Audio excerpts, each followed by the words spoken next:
It's winners match time here. It's winners match time in Group A. The most important match of the day for the players in Group A. The winner of this will qualify for the playoffs and will become the first player to be top 8 in the Season 3 of the Premier League. Joining me on the desk this time we have In Control as always. And this time though, Aussie. Oink, oink, oink. No, welcome to the desk, Pig. Aww. I'm just a little bit too self-centered. I'm not patriotic enough, apparently. You're not. You've been living in Germany for too long. 5 weeks in Germany. Now we've traveled over to Poland ready for the season finals.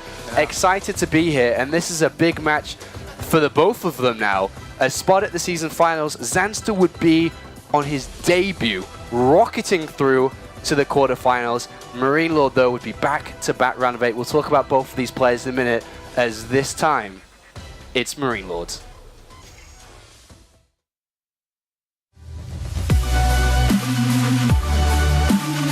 I'm playing games since I'm 3 years old. I started in Total Annihilation, a real-time strategy game.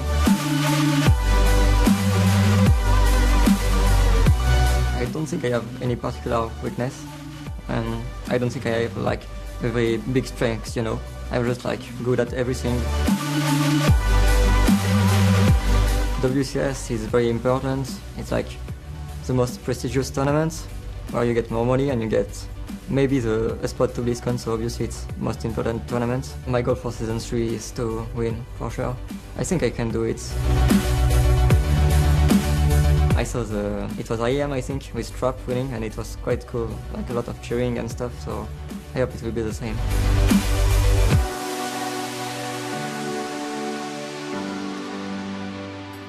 MarineLorD, a young star and a budding talent in the European scene. This guy believes he can win it, Jeff. And he's got a little bit of the stats to back it up. I mean, we say back-to-back round of 8. Should he advance from here? That's no small feat, but also he's participated in other tournaments in France where some of the absolute best players are coming up. He has made himself distinguished there as well. Yeah. He's got the results. And he's in a group which is absolutely winnable. He's right now, Pig, one single best of 3 away in a matchup that he has loved and loved and loved over the months. Oh yeah, he's been getting such good results in this matchup. I mean, we saw him a few months ago take out some names like Jaedong and Hyun in a Home Story Cup. He's had fantastic results against his countryman Firecake in the past. And what I find very interesting is, you know, how does he choose to play this? You're going up against a guy like Zanster who has a very unique style. He's got a very, I would say, a style where if you leave him alone for too long, he's actually really scary. He's very frightening. And MarineLorD, though, his big wins recently have all come from him kind of sitting in his corner of the map and building up the mech pool. So do you do what you want to do, that's your strong hand, but it also plays to your opponent's strengths, or do you try to change things up and exploit their weaknesses? Jeff, you've been in this position yourself. What do you go for? I think you play to your strengths. That's always something that there's going to be a voice in your head that says, yeah, but that's what he's expecting, and that's what you're not, you know, maybe that's not your best chance, but you have to put that away. Right now he's in that possibility to go to the round of 8. He has to think of himself as a better player than Zanster. He has had the better results. He's been doing it for a little bit longer, and Mech is really strong in the meta right now. So I feel like he does have to say, okay, I am the better player. Let him concern himself with the question of what do I do to beat him. But very similar to earlier on in the day, is there's no way that we can count out Zanster. There's no way. We looked at him going into against Man, and we were like, you know, Man is coming to fight for Poland. He's here to do it. But Zanster lost the first map, showed complete resilience, turned it around, and he has absolutely the capability to do it again. And specifically, and this is something that Pig was just talking about, in the TvZ matchup, we've seen him beat, or excuse me, in the ZVT matchup, my bad.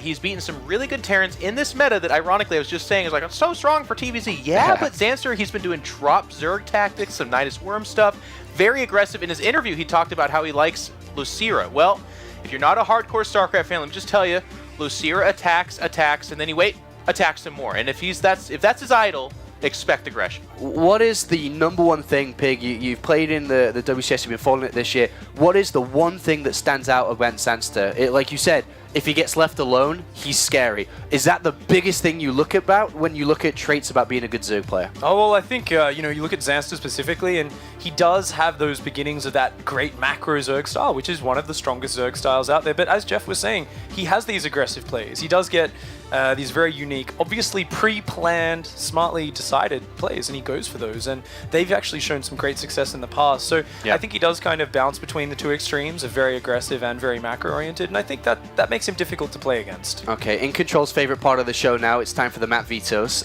So let's take a look at who's eliminated what and who's played what. The 3 maps that are going to be chosen: Iron Fortress, Coda, and Cactus Valley. 2 maps that we've seen a lot, but talk to us about the map pool here. How does Coda and Cactus Valley come into play? We will go into Iron Fortress in a second, Pig. Well, you know, Coda and Cactus Valley. Coda is a very typical map, but it's also one that MarineLorD's shown he enjoys with the mech. So it's one which goes to both their playstyles. Cactus Valley, a very big, large map, something in the recent times we've seen covered in big ZVT games. A lot of mech players like to use the choke points on that map. As long as they avoid the middle of the map, it's great for nice, tight fights. Jeff, isn't this a kind of a big map pool in itself? Isn't that kind of what Zanster would like, to play on a bigger map pool against a mech player where he can have his time to get to where he wants to be? Yeah, you'd think so, and I think that's where Cactus Valley kind of fits nicely with his playstyle, but I'm kind of wondering, not to get too far into their head, is Coda typically a very good mech-style TvZ map?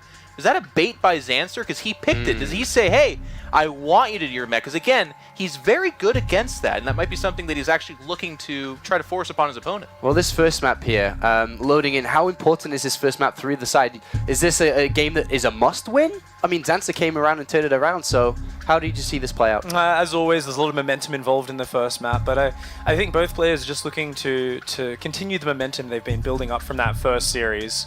I think it's just a situation where both players have to show what they're strong with, and I mean, looking at Iron Fortress here, I think this is a fantastic map for Zerg.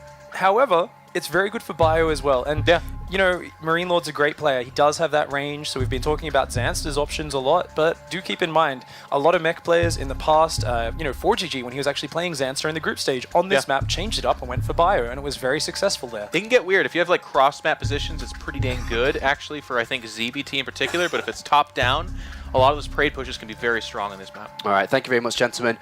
Now is the real part of the show that we all love to participate in, and we'll be looking at some results here as we are starting to get a bit of data behind these. It's the predictions. Last game we saw a landslide for MarineLorD, 8-0, and very well so, it was 8-0. And now we have below us the results for this one. So we have very heavily favored towards MarineLorD, but Rotterdam again deciding to stand out above the rest. He was abandoned by Caleris. Yeah, Caleris abandoned him on this one, and now's when we find out. Like, if Rotterdam gets this one right, too, all of a sudden we're like, wow, that guy, man, must be something to him. But if he doesn't, then it's like, what does Caleris know? What is he doing? Do you look at this as like a hipster pick from Roddy, just trying to be different against everyone else? Oh, of course, it's Rotterdam. You know, he's out back right now looking at a fancy hats he can wear. He's wearing loafers with no socks right now. He's just getting the picks in there that no one else will take. That is exactly Roddy likes to be different. Thank you very much, gentlemen. We will be checking in with predictions, and we'll look at the table after this game to see where our casters and Funker shape up against each other. But now it's time to head to the commentary team for this one. Caleris has entered the building, everybody, and he's joined with Nathanius. A golden opportunity for one of these players, as one of them will find themselves a spot in the round of 8. Francis MarineLorD, who's done so well here recently, got himself that top 8 finish last season, and then of course we have the upstart, the kicker, and it is Zanster. It would make his career if he was able to take this victory. Yeah, you're pushing on some of the biggest results that he's ever had, especially if he gets out in this series against a player who has everything on the line for this WCS. If he's able to make the dream run and take this season, he could actually get to the global finals. He has a shot. Yeah, fantastic stuff as we get into the winners match here for Group A. Up to the top left-hand corner, we have our blue Terran representing Millennium. It is MarineLorD. The current state of Terran versus Zerg, you could almost call him a mech lord. As he faces off against the Red Zerg in the Northeast, who just defeated Mana in an upset. He is Team Properties Zanster. And even that result for him today, very good start to his campaign to try and move forward. Making the top 8 for Zanster would be amazing. But Nathanias, you are our resident Terran expert here. Talk to us about this map for MarineLorD going up against Zanster. I really like that Zanster mentioned, he said call it the corner player. And I think the boys on the desk talked about it a bit too. MarineLorD played, I believe, the longest series, both of the longest series that we had at the Season 2 finals against Firecake, and he's not shy about it. He likes his mech, he likes his late game mech, and not only is he good at that, but now that's basically what every Terran is doing, and it is so good against Zerg, just because the Terrans have figured out so many different ways to patch up all the weaknesses, really, in terms of getting the third base and just not dying to aggression. Yeah, I remember casting both of those series. I was about to compare it to Cast or Trapped In, because they did take a little while to actually unfold. MarineLorD did not want to attack, and then on the other side, Firecake kept throwing wave after wave at him, but MarineLorD was unbreakable. He is the bulwark here when it comes to that kind of mech style in WCS.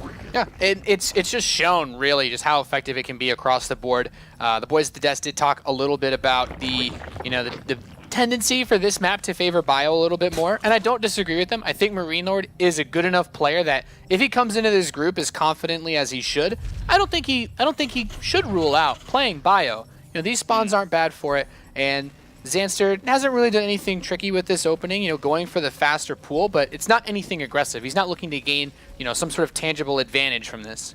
And we will now see him. Actually, he didn't send his Overlord in the correct direction to start things off, so he's not going to be as quickly scouting out his opponent as he would like. This one has just been sent down towards the bottom. MarineLorD looks like he's not going to be taking any risks at all with that bunker already going down. Kind of giving a tip of the hat, really, to Zanster. And just in case anything aggressive was coming along, he would be able to be a little bit ready for it. Yeah, both of these builders are a little bit middle of the road, right? You have the delayed hatchery opening with that speed, so you have options to get aggressive if the Terran's being really greedy. But at the same time, most Terrans that have been playing for the big mech builds, or at least most Terrans in general, have really been favoring a lot of Command Center first plays or Reaper openings. But going for the gasless one racks fast expand, it's MarineLorD basically just booted up the first build order he saw from like Wings of Liberty. This is a very, very safe style, but it allows you to get this third command center while also filling up a bunker. And just having those couple extra Marines versus a command center first can make all the difference when it comes to defending any type of early pressure. And a six-ling opener for Zanster on the other side against what he was maybe suspecting to be a Reaper with the positioning that they went for. How does that hurt the Zerg here going up against this 3 command center style? How does it work? Only because it's this opening, really. Like, if it's against a Reaper, the Zerglings want to buy time, right? Yep. But you already opened with a pool first, so your Queen should delay the Reapers from doing any damage. Either way, I definitely think Zanster could have gotten away with a few more drones, but you also pointed out that the Overlord did go in the wrong direction at the start of the game, so he's not 100% aware himself what MarineLorD's up to. And I love this second bunker, because he's saying, and this is, I think, the hallmark of any good mech player, if I get up to what I need to actually start building this mech army, I'm not going to lose to you. So I'll invest a little bit more defensively at the start, because I know all I need to do is just get these forces up. And we can see having this many Marines, those Lings didn't do anything. No, not at all. He didn't lose a single unit. Even that one Marine has been able to keep itself alive there. So well played out defense here by MarineLorD, even though he didn't do anything too fancy. And the thing is, if you do a build like this off Command Center first, you usually only have 2 Marines. So it's a bit more difficult to actually get out of that bunker, because then the 6 Zerglings can actually kill both of those, and then maybe you lose a mule. Yeah. So MarineLorD's just playing it safe, and I like it. As the favored player, he should. And we are on the road. It is going to be mech-tastic already. That's quite the quick little second factory there, though. Yeah, I like this a lot. Not as common, but, a fast Blue Flame opener, which is what I'm going to expect from this. Man, Blue Flame Hellions, having those run all around the map, useful throughout the entire game for mech. But for opening-wise, this can blindside a Zerg so hard if they don't open fast roaches. I mean, especially against Zanster here, who is expecting MarineLorD to just be, as he said at the very beginning, corner lord, right? He sits there and just waits around. If he goes for a more aggressive mech style to start things off, this could really hurt Zanster if he's not careful. Yeah, and the thing is, everything that Zanster has seen so far suggests, okay, maybe it's a 3 command center build. Yeah. But it doesn't tell him that it's a fast 2 factory Blue Flame Hellion push. This could be a very simple setup to go into Bio. He could have just built that tech lab, gone for Stim. He could have had a starport building instead of a second factory. It could have been Cloaked Banshee. But now There's the blue flame coming in, and he even gets one siege tank quickly just to make sure that if there were some kind of fast roach push, he'd still be able to survive despite the fact that he wants to play Hellions. Really covering all of his bases. Let's check in on Zanster World, though, over on the other side. At the moment, he's grabbing himself the Spire, which is pretty rapid off these third base location that's just gone down now, so banking up a little bit of gas in between these two bases. It's a good choice. It's a really good choice because the Mutalisks are going to be coming out around the same time that Blue Flame gets close to completing, and MarineLorD's going to want to, he's going to want to move in with the Hellions as that upgrade completes. So it's going to really limit the options for him. If he threw his Hellions in now, he'd have a better chance of getting something done since there's not that many Zerglings, but he doesn't know that for a fact. So the Mutalisks should come out at a good enough time for Zanster to deflect the early pressure, but it still comes down to where he positions his queens and whatnot to not lose drones before that happens. It's a funny kind of middle of the road timing by Zanster by the looks of things. I mean, you can sometimes see that two-base Spire play when they try and keep the Terran on the other side of the map, but this one with the third base going down just before it keeps Zanster, in towards the later stages of the game nice and healthy if nothing actually happens with it. Yeah, opening up with all these Hellions when your opponent goes for fast mutas and gets that third base up and doesn't lose any drones. Like, even these Lings, they don't need to do anything. They just need to soak up 1 or 2 shots to prevent those Hellions from going right onto the drone line. And now Blue Flame is done. He wants to move in. The Zerglings come in. That's a lot of damage already been done to those, and he actually keeps and retains a lot of these Hellions already. They're going to try and dart up in towards the main. The Queen's just not in the best position there to be able to block it off. Oh boy. And those Mutalisks are popping soon, but not soon enough. Drones are already going to die off here. That is a lot of roasted drones. Now, so close to that timing for the Mutalisks, but this is a hallmark of a good player. He realizes that, opening mutas is pretty popular for a lot of Zergs, so he comes at the perfect timing. Those lined up as well, and he did get a few more kills. 21 drones go down. Well, those timings line up very closely, but Blue Flame finishes just a little bit earlier.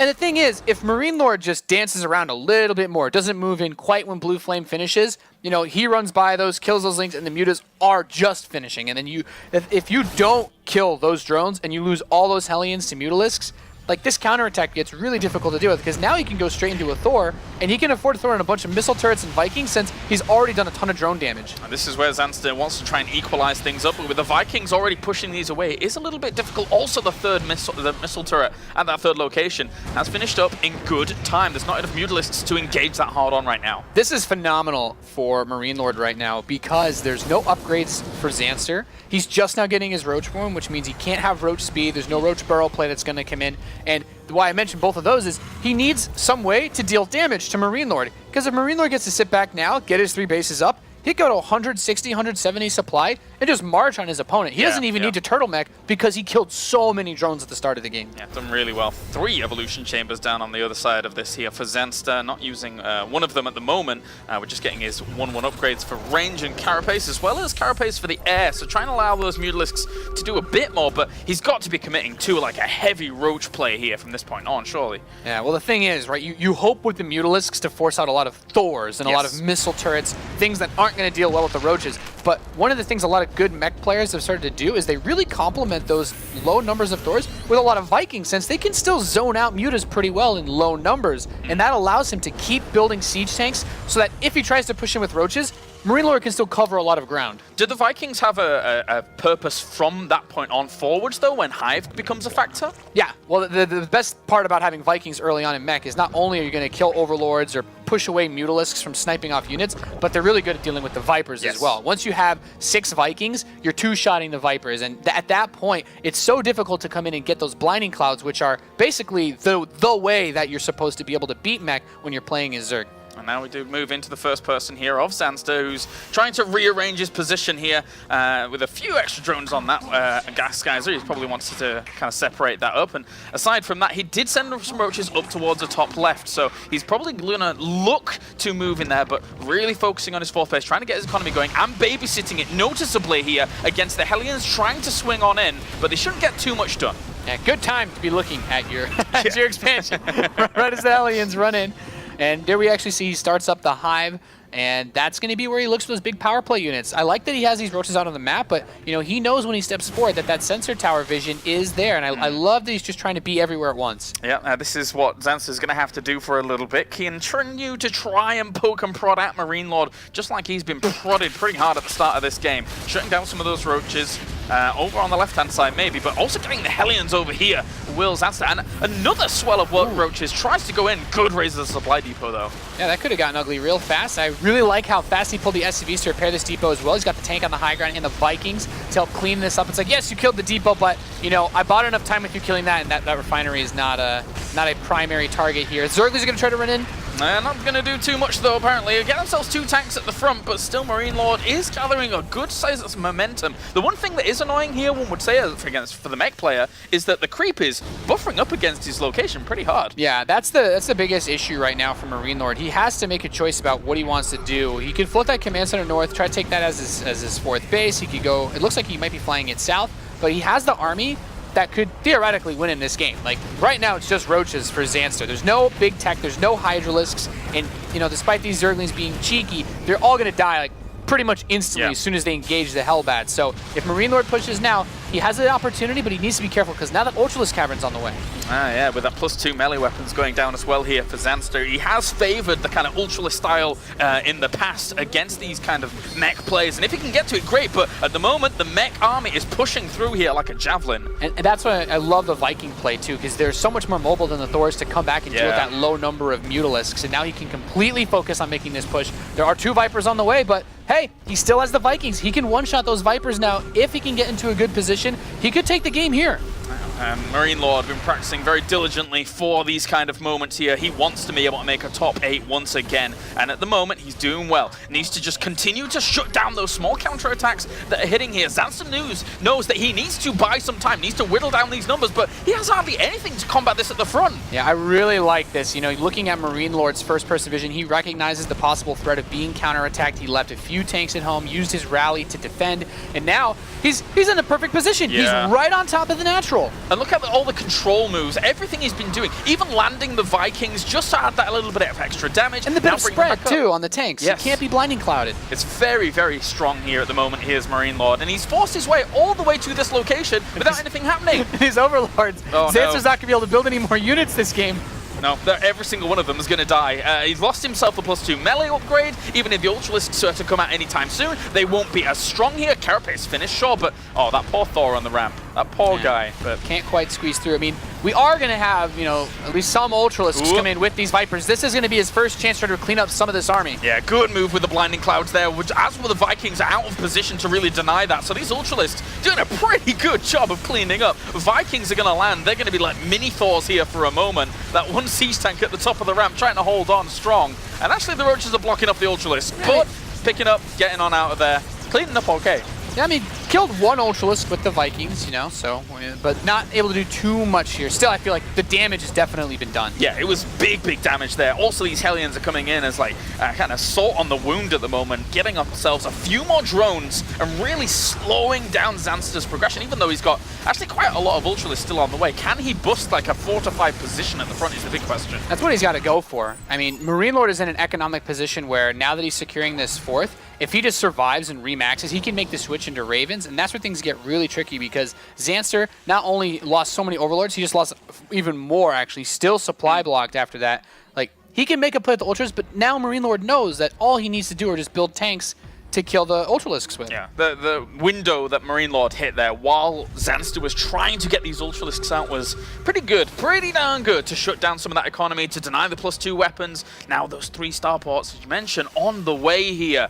And that will be the nail in the coffin for Zanster unless he's able to find a hole somewhere in MarineLorD. Yeah, the biggest issue is that with that supply block, all of the army supply right now is Ultralisks. There's 10 Ultralisks on the map. The 2 Vipers are the support units. That makes these Hellions that much more difficult to deal with because they can just run around, try to have fun catching these with your Ultralisks. Yeah, just, well, if they get pinned in a corner, yeah, they'll die off, but they are going to give them the little dodge for a moment. But at the same time, it also tells MarineLorD where Zanster's army is. So he's like, okay, if that's all you've got, you have to pull all those Ultras back to kill Hellions. I still killed 7 drones. I'm not really worried about minerals. I've got mules. And look at him building the wall, building that wall, making sure that nothing's going to be able to get through. And there's like each tank's individually spread. It's like, well, you know, good luck, man.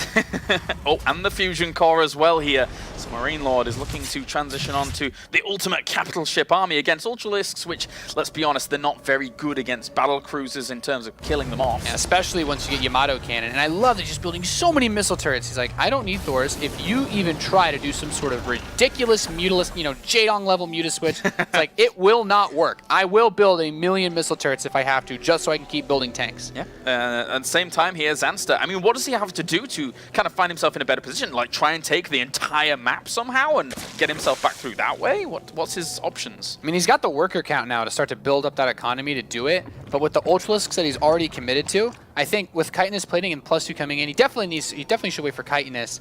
Yeah.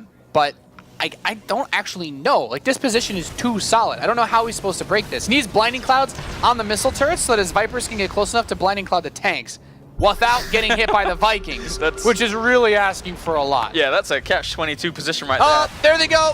Well, yeah, that was even more of a catch-22 position. They just got completely obliterated. You can't attack this without Vipers. No.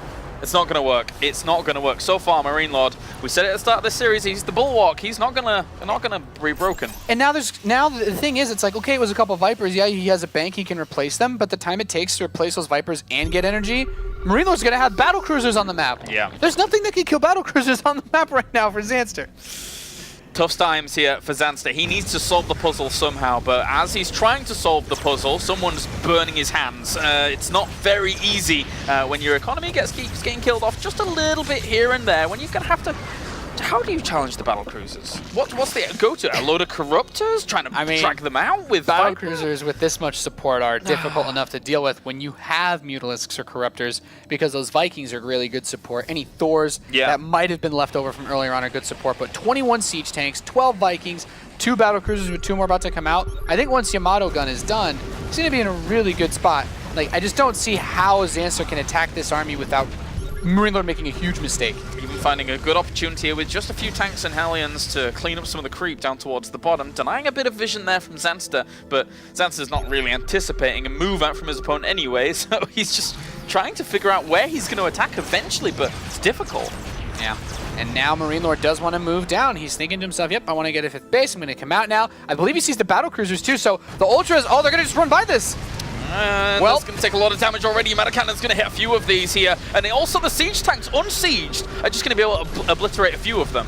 Yeah, I'm actually kind of surprised by that. There is a Spire on the map as he cleans up these Hellions, or excuse me, Hellbats, but he lost the 5 Ultras. He builds 5 more Ultras and a few more Queens, which still doesn't answer the battle cruisers. Yeah, this is kind of difficult at the moment here. The Ultralist is going to charge on in. That Blinding Cloud really didn't even hit any of those siege tanks there. He's going to kill off quite a few of the siege tanks on the ground, but still, the battle cruisers are going to be able to reign supreme, and he even cleans up the rest of the Ultralisks anyway, with the Vikings coming back for some good old support fire. Yeah, queues up 13 more Ultralisks. Oof. That's the entire bank. There's still battle cruisers on the map. There are 4 BCs. There's 4 battle cruisers, 3 more about to finish. They're 3-3 upgraded, and now building armor is going on back home. Like, this army, I mean, MarineLorD, he's just played this too well. You can't let him get here. You cannot let him get here in the position that Zanster has economically as well. He would have to have an equal bank to be able to trade off over and over, have extra waves of units coming out to be able to kind of deal with this army. It's like, yeah, you killed the siege tanks, congratulations. Yeah. Now I still have about a dozen battle cruisers on the map,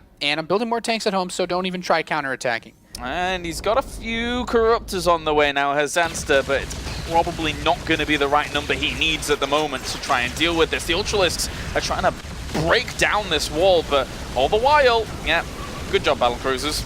And those battle cruisers just output so much damage, especially with the scaling on those upgrades. More BCs are going to finish, and even as much health, as much power as these Ultras have, they won't be able to kill everything before the BCs clean them up, and there's not enough resources. You can't actually make enough Corruptors to deal with this. I mean, admittedly, at least chitinous plating mitigates a little bit of the damage from battle cruisers to the point where they do kill them off very slowly, but it's still quick enough for MarineLorD to be over the other side, doing big economical damage, being able to save some of his structures here, and Planetary Fortress holding for a little bit. Now, well, he has command centers for days, so having a base snipe is not going to hurt him very much. Zanster starts up a Hydralisk Den. I'm not feeling it, Caleris. It's a bit ambitious, let's put it that way. Only +1 range weapons for those as well. Yeah. So they wouldn't even be doing that much damage to the battlecruisers, even if they were able to get underneath them. Considering that the battlecruiser at +3 upgrades, something like 6 armor, so those Hydras are going to have quite a tough time chewing through them. Battlecruisers just going to work, and on the other side of the map here, Zanster clutching on to hope in this game with only a few Ultras and Zerglings at the moment, not really being able to do the business, still against now 10 Battlecruisers. Yeah, it's like Zanster wants to force a base trade, but then MarineLorD's playing mech, so he's like, well, actually, I can't kill you because you have giant floating capital ships. And I guess he's just going to try to scrub a few of these Hydras. He's making so much gas, but he doesn't have any mining bases. Like, his natural has some money left, but it's not enough to, you know, recharge this economy. And there's still no rush for MarineLorD. This is a big statement for him in this first game of the winners bracket. Obviously, he wants to play it patiently, calmly, get his second top 8 in a row here in the World Championship Series. And for him right now, this is plain sailing, or plain cruising if you want to go for a battlecruiser pun. Yeah. He could just attack move these battle cruisers and then zoom in on his computer and just watch them in slow motion. Yeah. He could probably go into his options, turn off the health bars, make it look even fancier, and just watch them eradicate everything because he's got this game in the bag. GG, well played. Game number 1 goes to MarineLorD here after a very impressive showing by him. And you know what's even cooler about it? It's the fact that he didn't necessarily always have to turtle during that game. It was that stab to begin things off with those Hellions, being able to do so much damage early on. Yeah, it hit just fast enough, and considering how greedy he was by taking 3 command centers prior to that, you know, it wasn't like it was a really fast Blue Flame Hellion attack, but I think it's because it came so late that when Zanster scouted with the Overlord, he's like, this doesn't look suspicious. I can just rush up to Spire and, you know, a couple Lings will defend me. Obviously not versus Blue Flame Hellions. No, a little bit difficult there for him. And now, with the kind of landscape that's been set here in a game like this, how does Zanster even be able to deal with some kind of mech? Goes for an early push, something like that? Honestly, Iron Fortress is supposed to be a map where that's difficult. Yeah. And now we're going to Coda, a map that is notoriously known for being an easy map to play these mech styles on, since all those tanks can cover your natural and third so easily. There's no positioning around that. It's you put them between your natural and your third. You put a little bit to watch the east flank if you're on the north spawn. But outside of that, Zanster needs to pull something out crazy because MarineLorD just didn't miss a beat with anything in that game. Yeah. Do you think MarineLorD is going to be broken in this series? Because right now, I mean, looking at that first game, he is looking to fly on. I mean, with his French flag waving and being able to push forwards. It's tricky to tell. He's one of the only players that could actually make it to BlizzCon if he comes through. He's certainly going to be one of the most practiced players coming into this. All right. Well, we are going to go to a short break, but when we are back, it will be game number 2 here between MarineLorD and Zanster.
Welcome back to the World Championship Series here for game number 2 between MarineLorD and Zanster. And right now, MarineLorD is looking on point, on fire, wanting to find himself in that second round of 8 once again.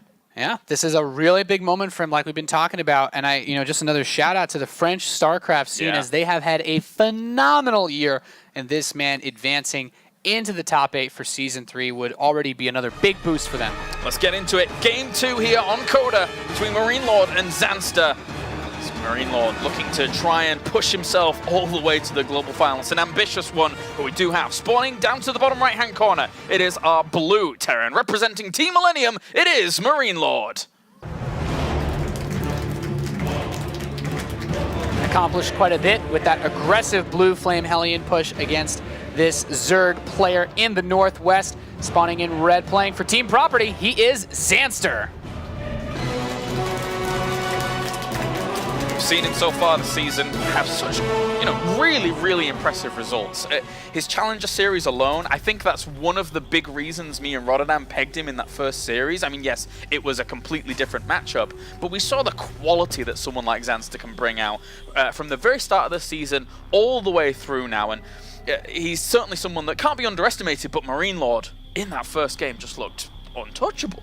Yeah, a lot of it comes down to Zanster not seeing quite what was coming his way, and the blue Flame Hellions getting in there. Spire openings are super popular, when you're playing versus someone, like if you know 100% they're going to go mech, you're either going to open fast Spire or you're going to open up fast Roaches. Yep. And the fast Roaches are bad versus Banshee openings, but the Muta openers are good against those, but then you have to worry about the Hellions, like how fast will he push with the Hellions, and it becomes a little bit of a gamble in this matchup, and Zanster obviously wasn't able to make the best of that scenario, but like you talked about, in that first series, he showed a lot of prowess with the map vision, being very active. It's just so tough when MarineLorD just plays in the corner of the map all game. Yeah, it doesn't really give you too much of an opportunity. I mean, most of the time when you have a Terran in that position, stretch across over 4 bases with a lot of attack paths for a Zerg, those kinds of pockets of Roaches that we saw Zanster trying to utilize could probably do a bit of damage here and there, but MarineLorD was having none of it. He was like, no, you'll get a supply depot, that's it. Yeah, relative to the last map, he went for the fast pool before his hatchery, but this time around he's also gotten that really quick gas, so his speed will still be done very, very soon with this build. Not really sure what he's looking to accomplish. Like, he's hoping, the way I look at this, like to catch him off guard being too greedy, but MarineLorD even went command center first in the high ground, so even if he was getting fast pooled on one base, he'd still be totally fine. Well, SCV is going to come on in now for MarineLorD. He's going to have a little look around, be maybe a little bit wary of the fact that that gas is up and running, and from that point on, I mean, do we see MarineLorD going for a bunker anytime soon? Is that something that he's thinking about here, or is he happy with the wall? I think so. I think MarineLorD should definitely build a bunker, and it's not that I think he 100% needs it, but it's more that considering the fact that he built 2 bunkers last game and still it didn't really affect his build order at all, why not? Like, if you play mech, if you're the kind of Terran player that starts the game up, you're like, I want to play mech, there's 2 things you really need, and that's your third base, but also some sort of either damage or really greedy opening. And that will always make you vulnerable in some way or another to really fast, like 1.5 base plays by Zerg. There's no reason not to invest a little bit of those minerals that you don't really need anyway because you're not building barracks to just defend. Just don't die at the start of the game, and you are already in a really good position if you're playing mech. So now relocating his barracks and building an extra supply depot just to complete the usual wall off when that command center moves away will help on out MarineLorD here. Just have a more usual base startup at least. In a fast second gas MarineLorD, like Zanster is playing this like pretty similar to the last map. Not that super fast, crazy third. I imagine he'll go for it soon, but he's getting his Zergling speed.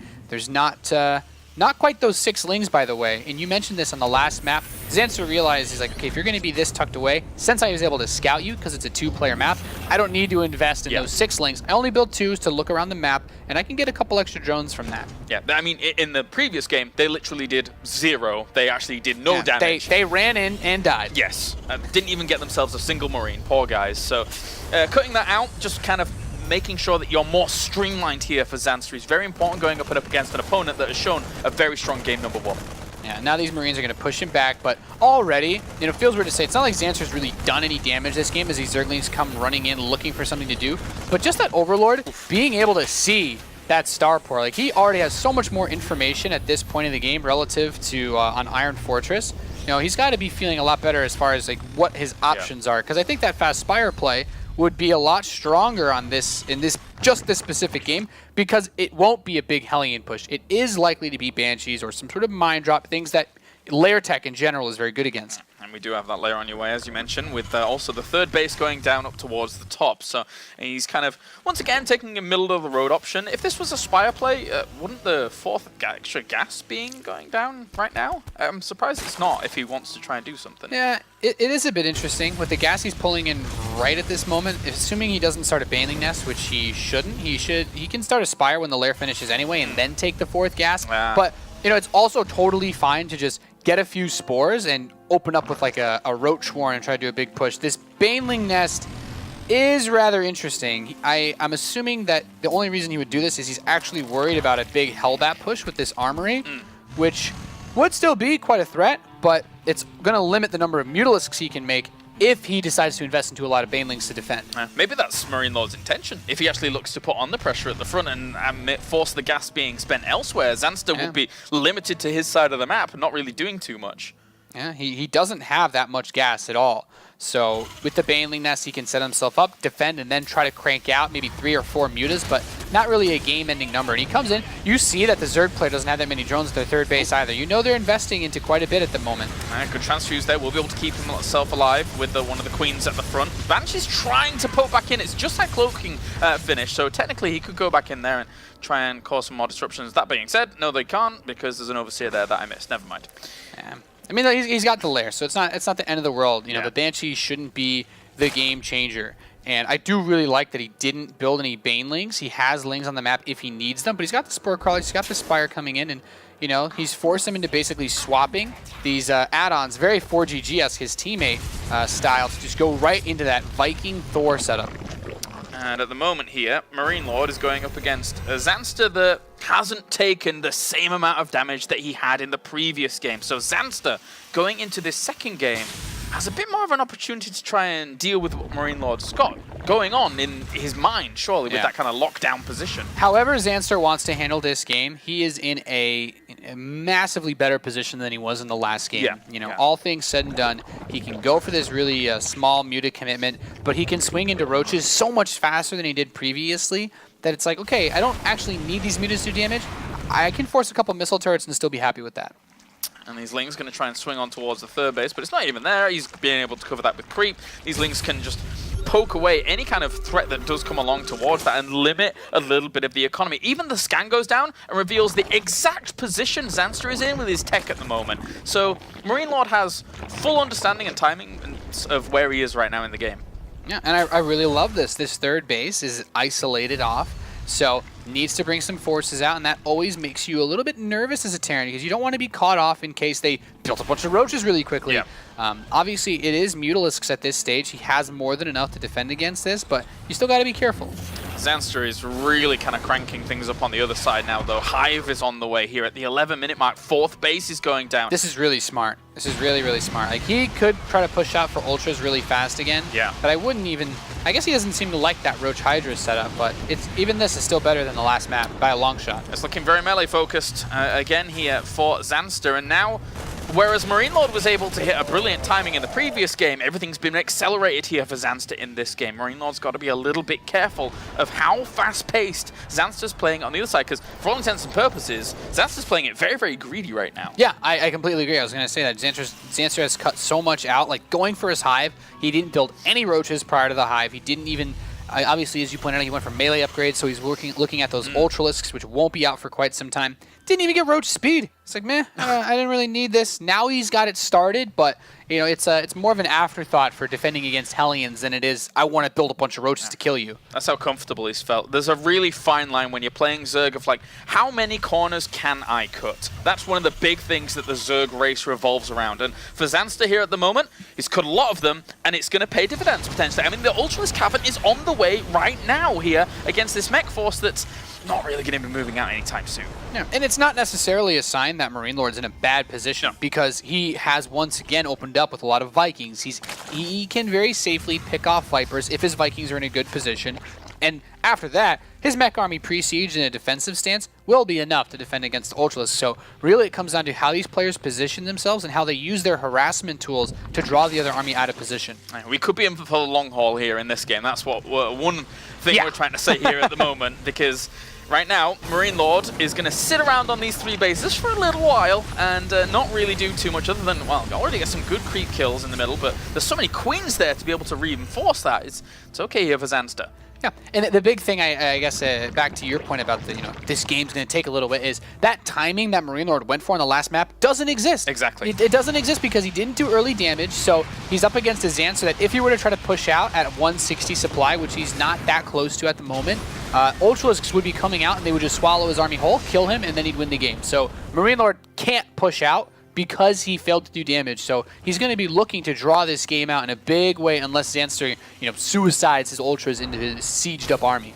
Right now they're gaining themselves chitinous plating. 2-2 is on the way, 6 Ultras about to come out. But as you say, it's difficult to kind of mash up against the wall. So it's basically a game of Starship Troopers right now.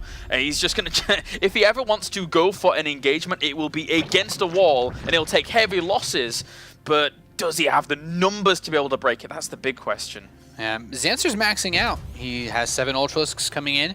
The real question is, now that he's maxed, how long does he want to wait? I don't think there's anything wrong with waiting for the upgrades, but they will make it, I think, increasingly difficult to attack this. Although, I still don't know if you want to attack this. This is a very, very well-fortified position.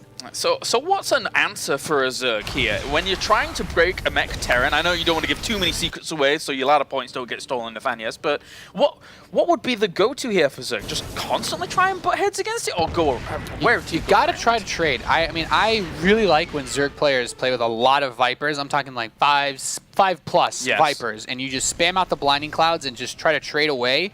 And in this position, it's okay to do that because the Terran's on 3 bases, and you can usually max out pretty easily on 3 bases, but the whole point is to keep the Terran from being able to hit 200 supply and then just slowly lean on that 4th, and once they secure the 4th base, that entire base basically is battlecruisers and Ravens.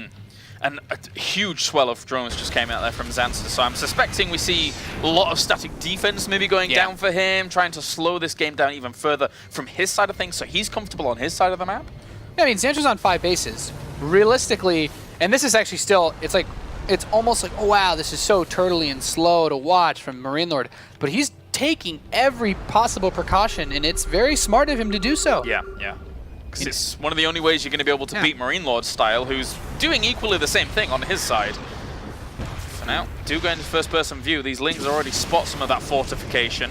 And he's quite far forward here. Again, the creep spread has been very, very good, meticulous here by Zanster. And very nice, actually. When you look at that first-person view, he has those queens put up forward, and we saw he went to move those forward just a little bit when the Vipers got shot at. He knows how important those Vipers are. They're the key to victory here. And now, is he actually going to try to move in on this space? Denying this would be awesome, but MarineLorD is playing this slow enough that it might not be doable. Ambitious, as those siege tanks from the back are going to do quite a bit.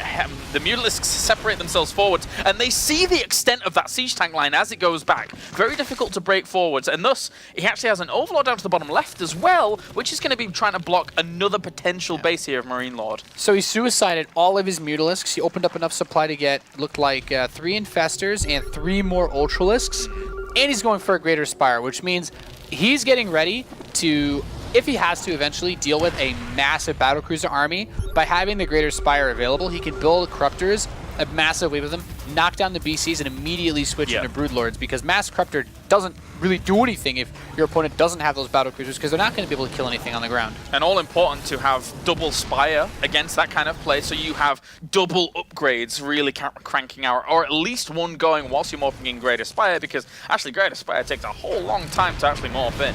Yeah, some of these tanks actually unsiege. We have Blinding Clouds being put in. Zander's going to try to make it happen right now. Trying to move forwards against this. The siege tank line goes back for miles here, though, as he's going to try and push himself forwards. It's still a good set of Blinding Clouds. He's trying to trade off. Look at the banks that we're seeing here at the moment for Zanster. He will pull this army back for now, and he did quite a sizable bit of damage there to his opponent's army. That 4th base still stands, and MarineLorD with these starports finishing, he's going to trade this supply out soon. He really needed to knock down that 4th base, I feel. Yeah, especially now if you look at the bank, of course, yes, he had a lot of minerals, but a lot of his gas was just expended, and that's the most important resource here for the Zerg moving into these very late game situations. Yeah, I'd really like to see MarineLorD, like, killing these tumors is really important because I actually feel like one of the best things he could do right now is just throw up as many buildings in front of his army as possible. Because even if he blinding clouds all the tanks, if the Ultralisks take a couple seconds to kill a turret here, turret there, it could stall out. And I really like this. You know, we have 5 Vipers, and I think that's like the minimum that you really need to bust these armies, is you just spam out those blinding clouds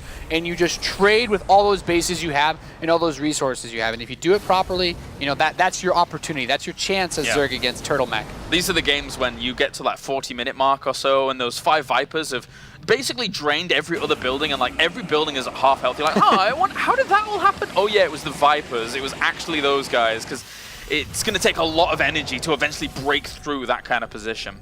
Yeah, it's, you got harassed by the half hit point crew of Hellions that don't actually kill anything. It's like, no, your Vipers do a lot. But it's just nice because this map control, you know, this map vision for Zanster, he sees everything. MarineLorD cannot step off of his front porch without immediately being spotted. And we see, of course, this Banshee tries to move out. It's like, we're going to go straight for that. But try, you know, it's going to send some Hellions at the same time. And you mentioned already, Kalaris, the static defense is on every single base. Yeah, did really well with that 20 drone swell that he had a little bit ago. So Hellions can't do too much. Trying to even find a vantage point, but it's not going to work out. This wall, once again, from MarineLorD, he is relentless with it. It's going to be hard to break. And a lot of people like to make these walls out of, like, depots, but having it turrets means the Vipers can't really step forward at all, so it complicates things even more. And it's just another thing I love about the way that he set himself up. He's leaving no stone unturned in his defense. Sees everything with those sensor towers as well. This Banshee is going to be brought down thanks to the fact that the Fungal will reveal it once it ends up trying to go into Cloak. That's a lot of mules. That's a lot of mules. Hey man, you're gonna build walls out of turrets all day. You need to get that money from somewhere. Need that cash. Need that cash. So battle cruisers are coming out, and if we look at the supply on the map, if the Ultralisks don't die, there's actually not any supply to build Corruptors. Even if you got rid of the Queens and the Infestors, there's not enough Corruptors that are going to make a big impact, because then he won't have any Fungals, he won't have any Transfuse. So he needs to trade out some of these Ultralisks as these battle cruisers come out. He needs to make another push soon, I feel. 10,000 minerals, 4,000 gas here for Zanster at the moment, with an army that comprises of quite a heavy gas investment itself. And those Vikings, so if they were able to find those Vipers, that would be a fantastic pickup for them. Yeah. Zanster, after that scan, the battle cruisers move forward. He knows there are BCs on the map. Could try to just fungal a low number of BCs and kill them with Queens. That is an option, but it's still going to take a while. Battle cruisers are quite beefy, quite tanky. Just poising at the moment, dropping down scans, trying to clean up any creep that would encroach onto his territory. And these Vipers still just make sure that they're going to be kept alive. The important thing for the Vipers is that the Infestors are kind of near at any time, because if the Vikings do actually find them, Fungal try and run away, Fungal continue to chain Fungal maybe if they're out of range of those siege tanks. Yeah, it's a very awkward dance, because MarineLorD knows the only way he's going to win this game is if all of his forces are positioned and postured, and Zanster attacks into it and doesn't perfectly Fungal blinding cloud everything. So he just doesn't want to get caught on siege and just inch his way forward, use the BCs. The battle cruisers are the most mobile part of his army when it comes to actually dealing damage to those ground forces. It looks like he's actually going to move in here on towards this. At least he had creep to actually move them there as quickly as possible after the first volley. A few blinding clouds go down, but a big Fungal on towards the Vikings. It's going to shred up a little bit of the damage towards them, but actually the Ultralisks have done extremely well with the blinding clouds. Yeah, these battle cruisers are distracted by the Queens. A lot of the Ultras do take a massive beating, but that also opens up supply. MarineLorD is going to build a couple more tanks, but he's going to continue to invest into battle cruisers. This is where things get crazy. 29 Corruptors are on the way. And if you're MarineLorD and you know that 29 Corruptors are being built, you want to switch away from air as fast as possible and go for a ground army that just wins the game. But that's why he built the Greater Spire. This is a recycle push. He's going to try to clean up the BCs, clean up the Vikings, and immediately try to win the game with Broodlords before MarineLorD has time to react. Let's see if he can. I mean, this is on the way. He sees it with the scans as well. He's got three more missile turrets going down right next to this location. He wants to be able to hold this spot right here, and he's going to have to, well, micro his little Vikings out and make sure that they don't get Fungal, because if they do, poor command center, you're going to be a sacrifice. Yeah, I still think this is okay. He just needs to pull a little bit of this Air Force away. There are a lot of Corruptors. He needs those missile turrets, to be honest, with this fight, but a couple of these Ultras actually managed to grab siege tanks while they're at it. And I don't know about trading away all the battle cruisers. At least he's building Vikings. Okay, that's the most important part, because Broodlords will be the next step here. 16 more Corruptors are being built. Wow, and actually, although that being said and done, he's been able to clean up so many of those Vikings. There's not that many missile turrets in this location at all, but still needs to continue microing them. And he's lost a lot of his ground army, has Zanster. He's replenishing. Oh, miss of that fungal. Needs to keep those Vikings alive. Yeah, that's actually really crazy to think about. You know, this army is very, very slow. 7 Ultras are being added to this too. So he's really trying to mess with them, because you might think to yourself, well, Thors can be good against this setup. They can splash the Corruptors. They can hit the Broodlords from long range. But very smart of him. You know, you got to recognize that those Ultras are still a very big threat. This balance of late game tech is really, really smart. Yeah. But still, he's actually not gone for Broodlords, and that concerns me, because 29 Corruptors are not going to win in this game. Well, only be able to hit air, and they're going to corrupt as much as they can here while they do push forwards against these Vikings. The Vikings will start dancing back, though, with just a little bit of aid from the missile turrets here to actually kill some of these off. And actually, the Corruptors aren't doing the best of jobs there. They're pushing this away, and the Ultralists coming in from the ground to try and help this out, but the ground forces are mobilizing. They're going to be able to shut that down eventually. Yeah, I'm really surprised we didn't actually see any Broodlord play. This just makes it so much easier for MarineLorD, because he's still building battlecruisers. The Corruptors are taking so much free damage at the moment as well. Yeah, the Ultralists are going to be able to push the siege tanks away towards the bottom, but, well, to be honest, I mean, the banks and the war of attrition here for Zanster is not doing too bad, but doesn't have that much gas left at the moment. Hey man, Great Wall of Missile Turrets counters Corruptors. Today we learned. It's done okay. It's done okay for itself here. Zanster is in not too bad a spot at the moment. Army supply 117 against 81, but he needs to find those juicy locations to be able to shut MarineLorD down. I mean, the most important thing to keep in mind is that Zanster still has had access to so many more bases that he can afford to throw these massively expensive armies at MarineLorD, who isn't mining in his main base anymore, who's barely mining in his natural, whose third base is out of minerals, and his fourth base actually doesn't have any minerals either. MarineLorD has actually managed to starve himself out by building hundreds of missile turrets. Yeah, you can be locked in your corner for as much as you like, but if you've just ran out of everything in that corner, then what are you supposed to do? Zanster at the moment playing a very, very strong late game here against MarineLorD as the push comes in. Great fungals on towards all these Vikings as well, as the corruption go down on the battle cruisers, as well as some of those Vikings to try and bring them down as quickly as possible. They're not dying that quickly underneath this, though. This has just been a phenomenal push. I mean, Zanster played this out perfectly, really. The use of the Vipers, realizing, okay, you're going to have to suicide a lot of your Vipers, but that's, you know, that's just the way it works. Wow. All you need are a couple of those blinding clouds. You make those big pushes, and Zanster actually does it. GG is called. Starves out MarineLorD in game 2. Impressive stuff. Impressive stuff there. What are you going to do if you're locked in that corner forever and you have nothing left there, MarineLorD? Very good tech switches, very good decision making to be able to eventually break those kind of locations there from Zanster. Yeah, from the get-go, this was just a much better, cleaner game for Zanster. You know, Iron Fortress, first Overlord goes the wrong direction. You know, immediately he's at a disadvantage. He doesn't know what his opponent is up to, but we get the 2-player map, immediately sees, okay, I'm not being cheesed. It's going to be a fast Banshee play. He has everything he needs to defend against it, and just the late game decision making was perfect, because I really feel the best answer for these types of styles is a lot of Vipers and denying those bases, because you're going to force out so much to deal with them that, you know, I thought that many Corruptors was a mistake, but if you have 7 mining bases, it doesn't really matter. You can just throw anything you like at him, and Zanster, from that point, you know, from the very word go of that game, he knows what he's going to be expecting to play against, and he knows just to have that full game plan, that 30-minute game plan in his head before the game even begins, as long as he knows it's mech. So, regardless, guys, we are going to go to a short break, and when we are back, it will be the decider game. It will be game number 3 here from the World Championship Series between MarineLorD and Zanster.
One last match decides who is going to be moving on to the round of 8 already here in the World Championship Series as MarineLorD faces off against Zanster. And to be honest with you, as much as MarineLorD loves his corner style, his corner play, Zanster, he had it all figured out in that game. Considering that it is the map for meching versus Zerg in the current ladder pool, I'm actually very, very impressed that Zanster was able to really come together. And I guess from his perspective, he might have just been thinking, I know how to handle this as long as I know what's going on. And maybe that's why he wanted Coda, just because it's a 2-player map.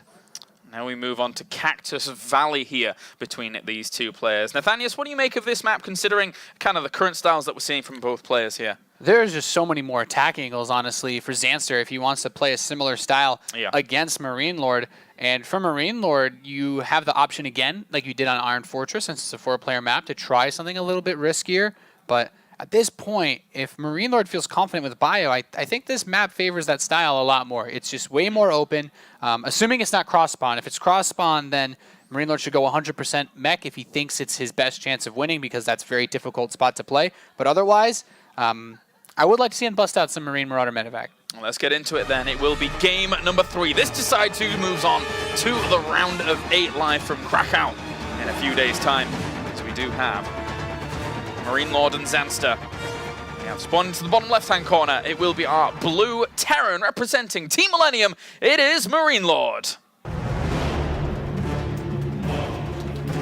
Certainly will not be excited to see he is cross spawns against this red Zerg in the northeast representing Sweden and Team Property. He is Zanster.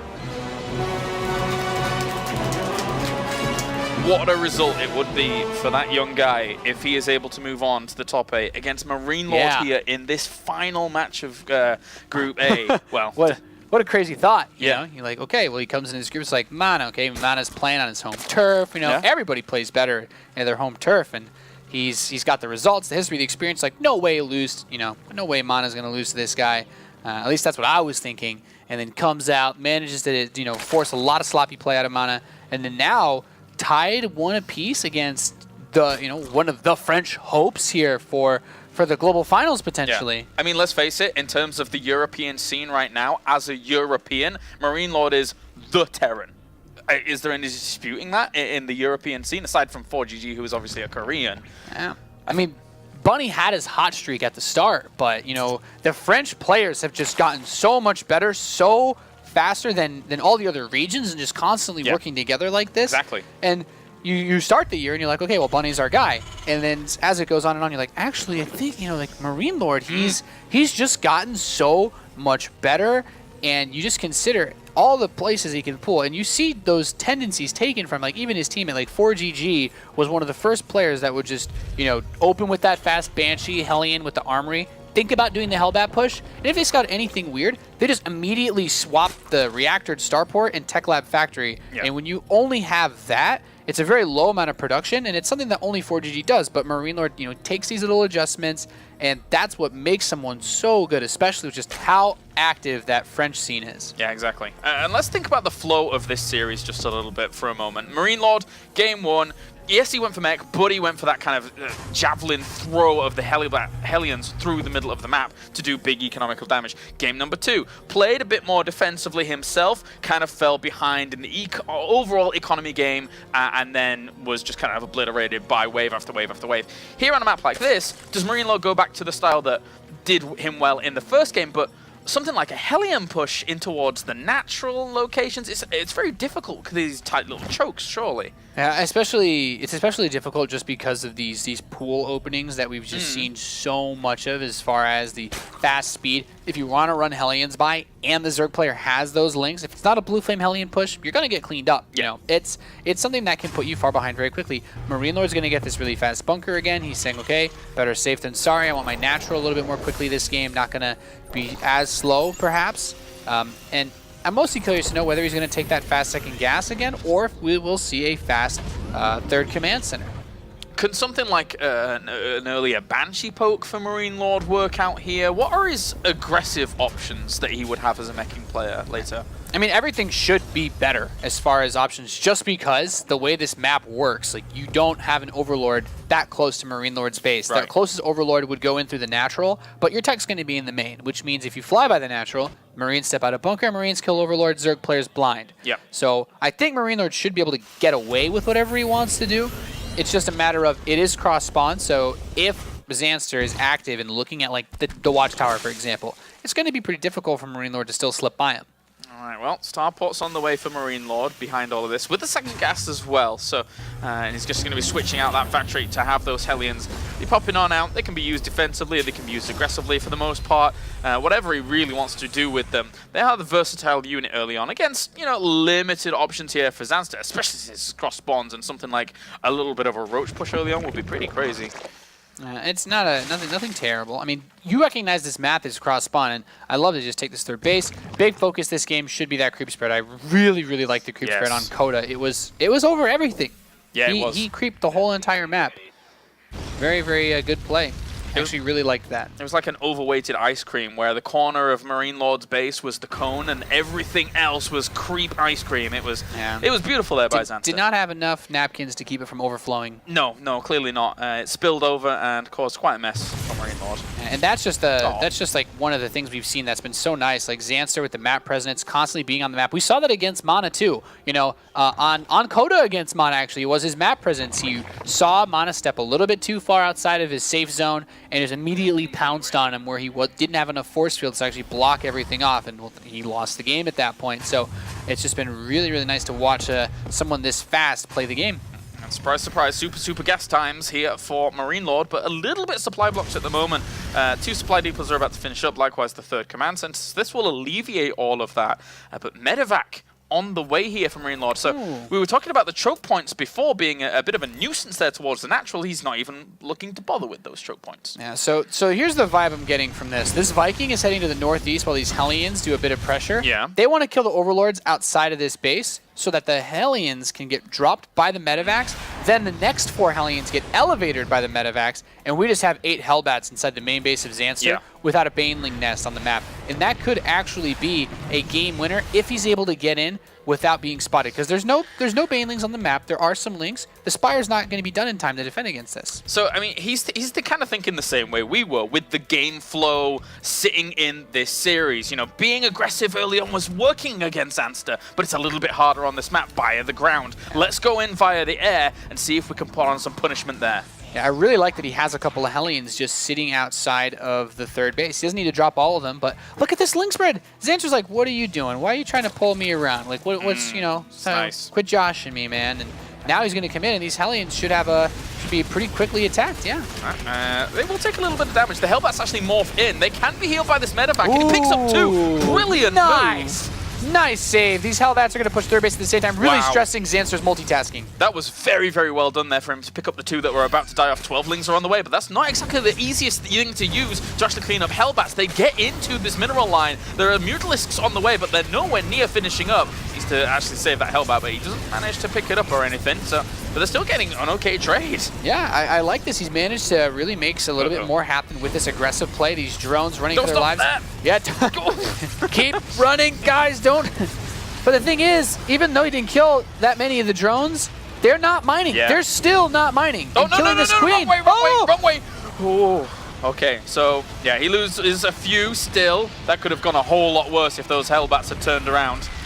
Well, that's still a whole minute and a half where these drones were not doing anything other than running and trying not to die. But you know, that's a big hit to the income of Zanster. It's going to slow him down quite a bit. He's just now getting those roaches, those evolution chambers, but I think we got a pretty rock-solid setup from MarineLorD once again. Yep, he's looking okay. Now, in terms of a mech style, you were mentioning on this map, once you get towards, like, when we get in the your corner position here for MarineLorD, locking down between the 3rd and 4th base, is that quite difficult here for the meching player? Yeah, I think so. You spread yourself out a lot on this map. If there's a map where you want to do that 160, 170 supply mech push with like +2 attack, this is that map, because the more you spread yourself out, it's also really hard to stop the Zerg from taking all those bases, as we saw with the static defense and the creep spread. You really need to focus on getting a big timing in. There's actually not that many missile turrets, so life's getting a little bit difficult here for MarineLorD. Yeah, this is what he's going to have to do with this Thor, Medevac, like micro, but at the same time, the Medevac is very low, so he's got to be a bit careful about how he's going to do that, but needs to make sure that that Thor can be very mobile, as it were. It's fun to micro Medevacs and Thors, but you don't want to get too cheeky with it. No. And it will to just try and defend this location. Mutalisk's doing an okay job of being able to keep his opponent back, but at the same time, didn't really do too much damage. Yeah, the single armory is really giving me a vibe that we could see some action here as +2 completes. You know, that hive is still coming in relatively quick.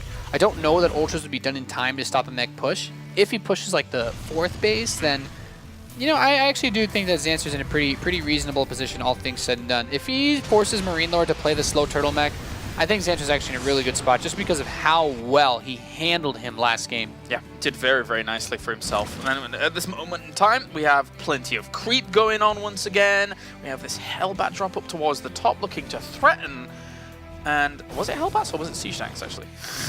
Okay, it's Hellbats. I was like, if it had been Siege Tanks, that would have been weird, but all right. Yeah, it's happened before. Yeah.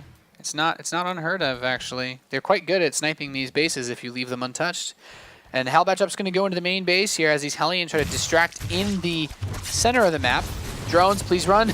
Oh no. Not a good place to be. These are the lazy drones from before. They're continuing to be lazy. That's 8 drones already going down, even a few lings. And he saves the Hellbats to the point where he repositions them and will be able to kill off tons. Phenomenal, actually. Just really precise movements. Yes, the Mutalisk's going to get them, but that means the Mutalisk have to go all the way out of position. I think 8 drones and those lings definitely got the work done that he needed to do because Zanster does not want to be rebuilding workers right now. He wants to build a bank and get 20 Ultralisks out to kill this army before it comes and kills him. Viper's on the way as well here for Zanster to just try and eventually bank up plenty of energy and be able to throw down the blind clouds when and if he needs them. Again, it's not only a good aggressive tool for when he wants to push on. If the Terran starts moving out, they can be used very well defensively as well.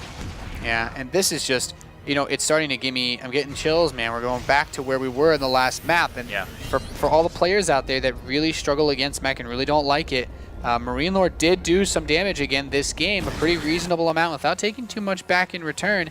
And he is still in a very vulnerable position because he wants to get this 4th, but he's so spread out now. And this fast hive from Zanster, I'm quite concerned. You know, all he needs to do is just keep getting these Vipers, and I think get back to 5, get like 5, 6 Vipers, and he can do a similar push style again and just say, you're never getting a 4th base. You've also got to remember that if MarineLorD, someone who has his eyes on the big prize at the end, trying to get to BlizzCon with like, you know, trying to run through this tournament and win the whole thing, if he doesn't win this game right now and has to go through into the round of 8 in a 2nd place finish or something like that, or not make it at all, going in through a 2nd place finishing and facing off against a 1st place finisher from another group is a pretty brutal spot considering the players we've got going that here. Could be disastrous when you think about the fact that just like guys like Hydra, Jaedong are all in this tournament. You know, not the guys you want to run into in a dark StarCraft alleyway, that's for sure.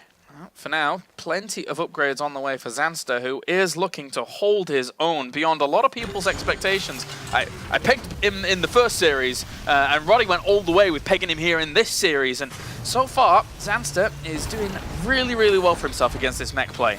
I am surprised that we're not seeing additional starports being added on just yet. There's a little bit of money that MarineLorD could dump in that direction. We're not seeing Greater Spire yet, but it's just something to keep in mind. As it is going to be Ultras again, he knows for sure now. Those Hellions just went into a meat grinder. Yeah, that's you stole the words right out of my mouth. Actually, I was about to say exactly the same thing. That was a conveyor belt of death. That was not happy for those poor little Hellions. There's one more starport coming in, so recognize that importance.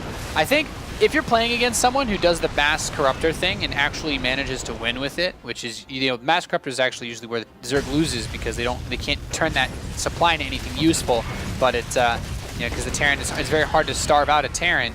But I really feel like MarineLorD should focus a little bit more on Ravens if he thinks that that's going to happen. Yeah. Because a couple more, you know, it's just really just like a few point defense drones with that big air engagement, and he would have won it last game. In theory, could you mix in a few more Thors into your composition as well if your opponent's going to try and do that? Yeah, I don't mind Thors either. Yeah. I think Thors are also very strong versus Ultralisks as well. The biggest advantage of tanks is that it's just easier to spread them out because the blinding clouds are very tough to get far enough back. Yeah. And if you're hitting that wall of missile turrets, the tanks are going to be able to obviously hit those Ultralisks from a further distance as well. For now, he's done a good job of being able to push away these armies. Yeah, I do agree, actually. I would really like to see a little bit more Thor play simply because this is not an army that's been banking on Roach Hydra at all. which in my opinion is what you need tanks against. I don't think you need tanks versus Ultras. If you're not getting blinding clouded, your Thor's focus firing down will crush them with the range that they have. Yeah, as long as they're slightly separated and not taking good cleaves once you actually get able to breach the walls. But even breaching the walls alone for Ultralisks can sometimes be a tall order against the might of Thors.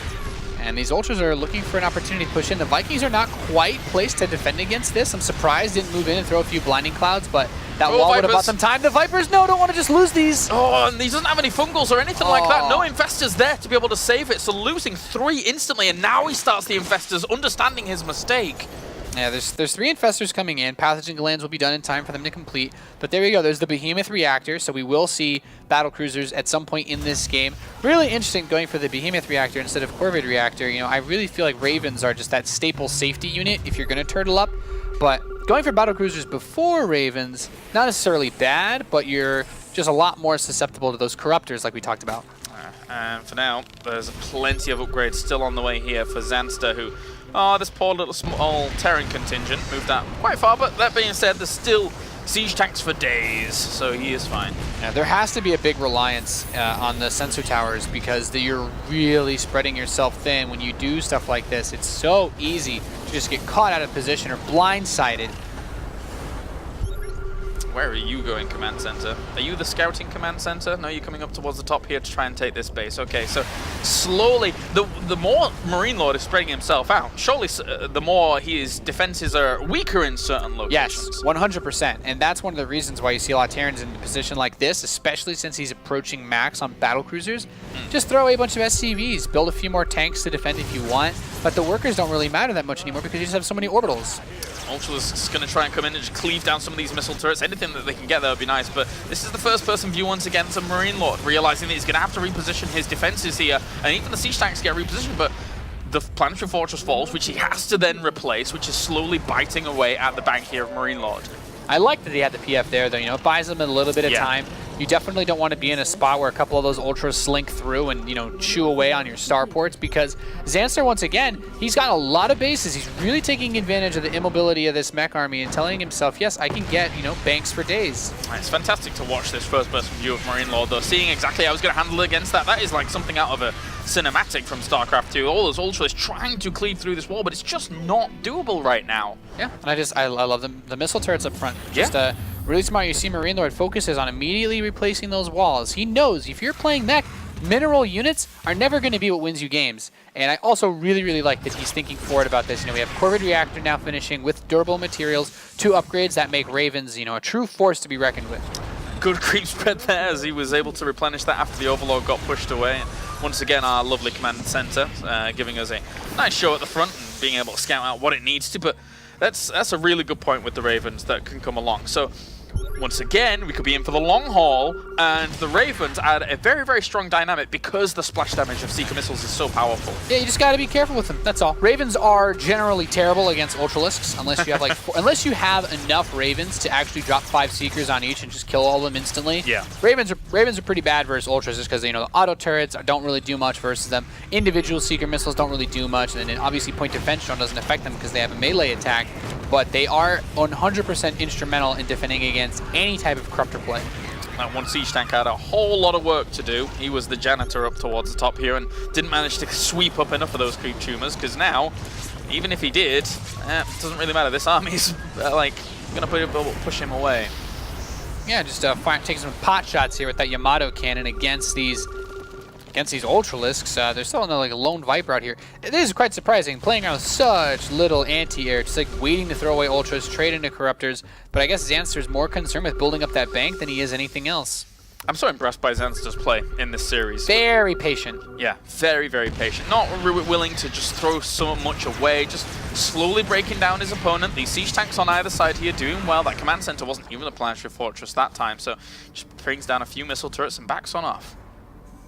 Yep, and I love that he's immediately like, okay, replace those missile turrets. That's the most important thing I need to do is just keep my walls up, because if the wall, even if it's not a super vulnerable point, if the wall isn't there and you can just run in, you don't have that time to react, especially when your army is just so slow. Just keeping these guys healed up as the battle cruisers do find them and drop a Yamato on one. It's like, yeah, Yamato cannon it, and then it's like immediately gets transfused. Like, yeah. Okay, there we go. That was good. Double tap.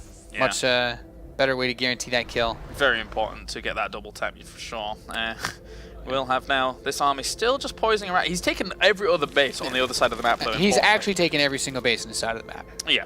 I will say another, even if he's not killing the Ultras, he is taking all the energy away from the Queens, so that if there's a big fight, they won't be able to transfuse each other or the Ultralisks.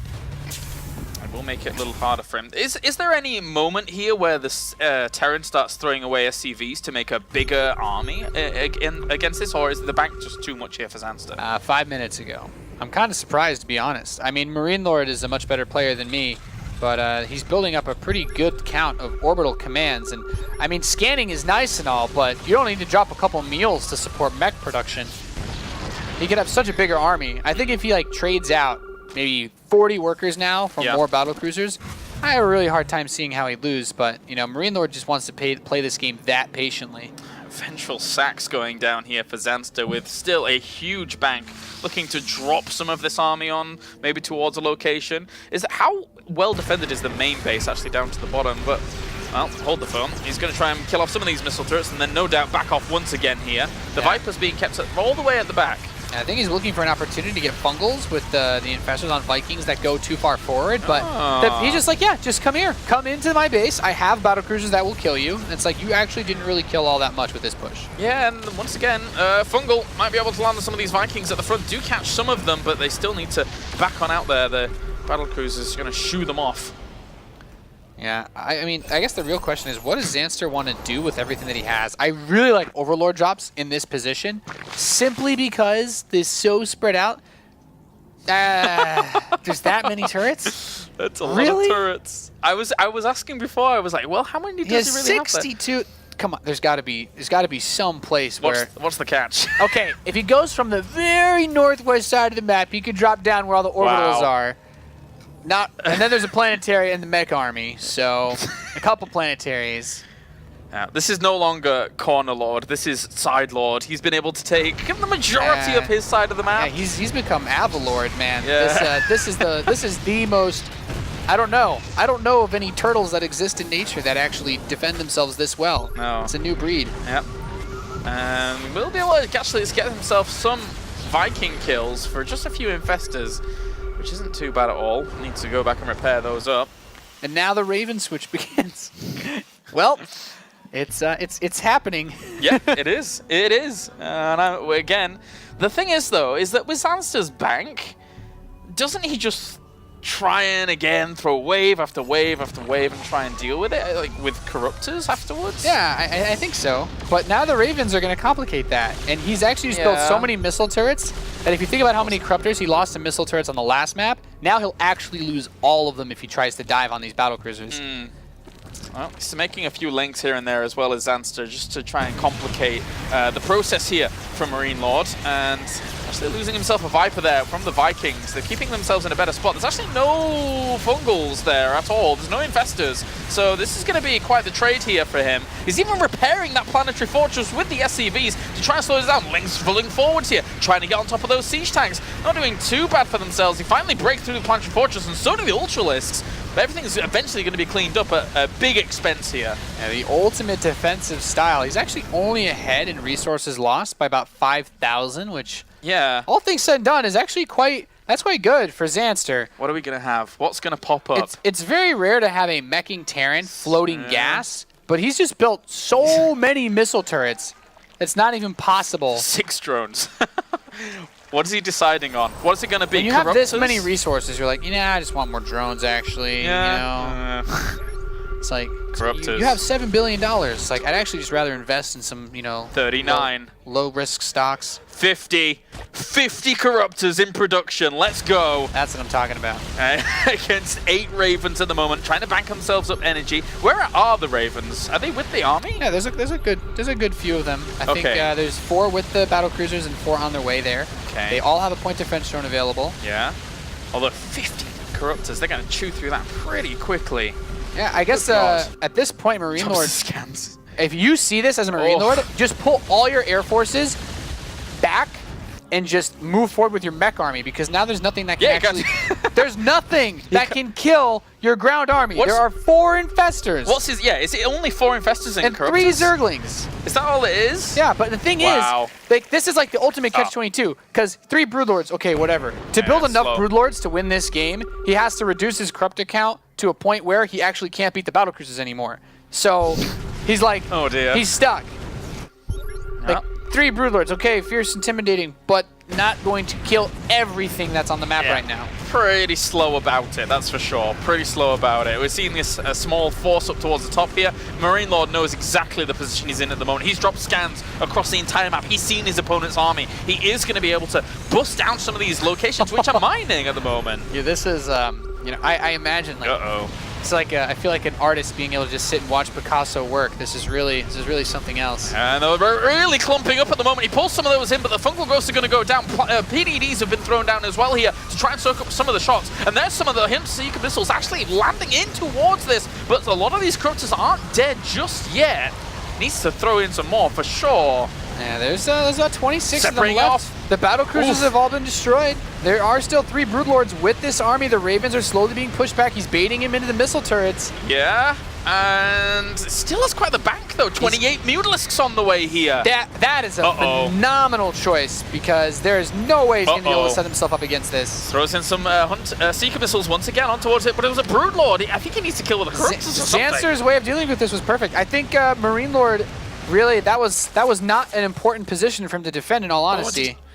He's about to see those Mutalisks. They're about to clean up this small, or at least just fly across them, and those siege tanks are going to be going home with a very, very sad story to tell very soon, because right now MarineLorD doesn't have much to his name at all. No, I think Zanster's actually going to win this match. If MarineLorD just, with 4,000 gas in the bank, if he just threw away 3/4 of his SCVs, he could have had 10, 15 more Ravens, and then just mass point defense on a Seeker missile. I think he cleans that fight up easy and wins this game, but...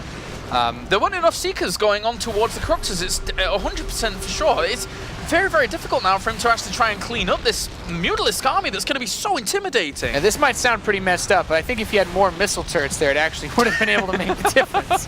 Well, they're going to go to work now here against some of these Mutalisks. He doesn't even care at this point. He still has 5k in the bank. See, if he had fought here with his battlecruisers, where he has all these missile turrets, it would have been impossible for him to push in with Air Force. And I'd offer that right now this is actually still a pretty bad spot for Zanster to push in. But 10 Ultralisks. There is nothing to answer for 10 Ultralisks coming in. Oh, Zanster's tech switches this game have been brilliant at the moment. He still has better income. He still has that bottom right-hand corner of the map. I still can't believe there's 60 missile turrets on the map. Yeah, and a lot of them were in the main and not really doing a whole lot. They were denying drops and things like that, and well, it's not really happened. Yeah, that's actually really crazy when you don't have enough minerals to build Ravens. That's something else. Now he's building 7 of them at once. Needs those out. Really needs those out now. But then it comes back to your point before. There's 10 Ultralisks on the way. Unless he's got a huge amount of Ravens with Seeker missiles focusing on those, not the Mutalisks. He drops the scan and saw them just now. Zanster's played this brilliantly because he's max. He still has a lot of money left. But MarineLorD, I think, survived that Mutaswitch, because I was mostly worried that the Mutaswitch would somehow get onto what army forces he had left. The Ultras, I think, are a better game-ending unit at this point, but there's still so much SimCity and planetaries to go through that he's had a lot of time. 1 wave of mules dropped equals 5 battlecruisers. Welcome to Terran. Welcome to the Mule game. He's going to try and keep this fortress alive. Not going to work, though. Seekers get thrown down, but they're underneath this army. Desperate times call for desperate measures, Kalaris. Yeah, these Thors aren't going to be able to hold on at all against this Ultra Wave that's powered on in here. Zanster's maxed out at the moment. MarineLorD is down significantly in supply. His army, not so much, but he just doesn't really have the economy. Yeah, we see those Vikings landing hot cinematic style, actually cleaning up the Ultralisks. Complete reverse. Yeah, man, this is really switching things up here at the World Championship Series. Auto turret's going to get dropped with that building armor that they have, trying to soak up a little bit more of this, but the Vikings are dying. The Ravens are running out of energy. And on Seeker's missiles trying to throw down onto the infestors to the right-hand side. Not going to be enough. Thors, focus the Ultras, No, they're attacking Lings. It's not going to cut it. Very, very difficult times here for MarineLorD at the moment. Zanster is been able to clean up that all-important mining base up towards the north. He's basically throwing the deep ball on this one. These 5 battlecruisers that he's got coming out now basically have to win him the game. And I'm not sure it's going to work out at the moment. Zanster here, what a performance so far he has had here in the round of 16 in this WCS season. Don't forget how he's actually the road here throughout this in a group that looked a little bit tough for him, and he's held on like a champion against MarineLorD. Yeah, and he just has so many bases. Like, Zanster is in absolutely no risk of running out of money anytime soon. He's a rich boy. He's got everything he needs, and MarineLorD is... Oh, even a Ling. Mules can't kill it. They can't attack it. That's I mean, so it's sad. like, okay, you have enough mules to do this drop, but now you actually don't have any gas income because you need bases for that. Yeah. This is really tough here, and still the bank consists of 3,000 gas here What a for game. Zanster. So well played out. The creep spread has been meticulous. It's been keeping him out movable all over the map. He's been able to tech switch like a beast, and these Ultralists continue to be beasts through now towards the natural. Yeah, I mean, if he had spent the gas into the Ravens earlier and he had this many Ravens in that initial fight instead of SCVs, I'm pretty sure that MarineLorD had the perfect army composition. But the whole reason why you play this composition is because you can throw away SCVs and get 180 army supply. And by not doing that, he basically avoided the best part about playing this style, and that is being able to play without any economy, rely just on mules and a handful of SCVs. And Zanster he's just been out-mighting, out-macroing, and at this point, outplaying him.